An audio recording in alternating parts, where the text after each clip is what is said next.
Let's do a sample hydrostatic equilibrium problem. Consider the following apparatus filled with water. Let's say that we want to know the pressure at the bottom of the box, over here on the left.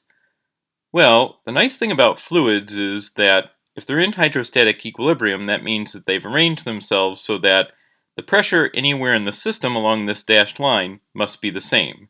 That is, that the pressure over on the left is the same as the pressure in the center, which is the same as the pressure over here on the right. So all of those points have equal pressure. Well, that's nice because what we could do is a hydrostatic equilibrium calculation just considering this point over here on the right, which we imagine will be easier to relate to atmospheric pressure. So let's do that. This height we're given is 2.75 meters, and we also know the density of water and atmospheric pressure. Assuming the z direction is defined upward, let's begin. So the condition for hydrostatic equilibrium is dp dz equals minus rho times g. And again, this is the density of water that we're worried about here. We can divide that into two integrals. On the left-hand side is the integral over pressure, on the right-hand side is the spatial integral over z. And these are two pretty easy integrals to do. One thing people occasionally get confused about, though, are the limits of integration. So just to be clear about where these come from, this part of the system down here corresponds to lower limits of integration on both sides of the equal sign, right? So that's where we have, according to our previous argument, the pressure of the box.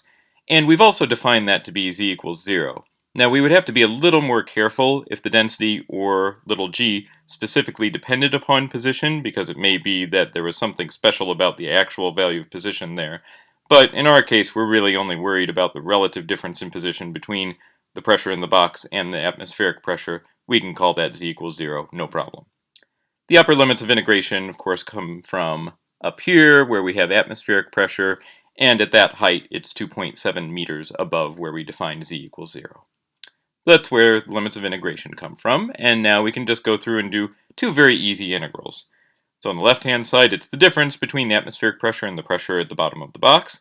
On the right-hand side, it's just that constant, rho w times g, times the height, 2.75 meters, all of that with a negative sign out front that we retained from the hydrostatic equilibrium equation.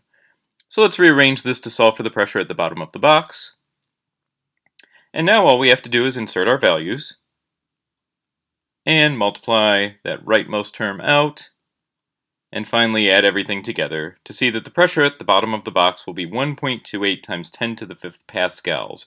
Pascals are the SI unit of pressure.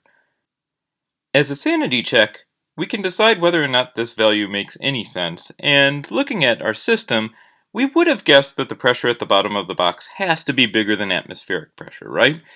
If the pressure at the bottom of the box had been equal to atmospheric pressure, we would have expected the two water levels to be the same height, which they clearly are not. Likewise, if the pressure at the bottom of the box had been less than atmospheric pressure, we would have expected it to be like a straw sucking fluid up, and we would have expected the fluid level on the left to be higher than on the right, which is also clearly not the case. So as far as we can tell, this seems like a reasonable value.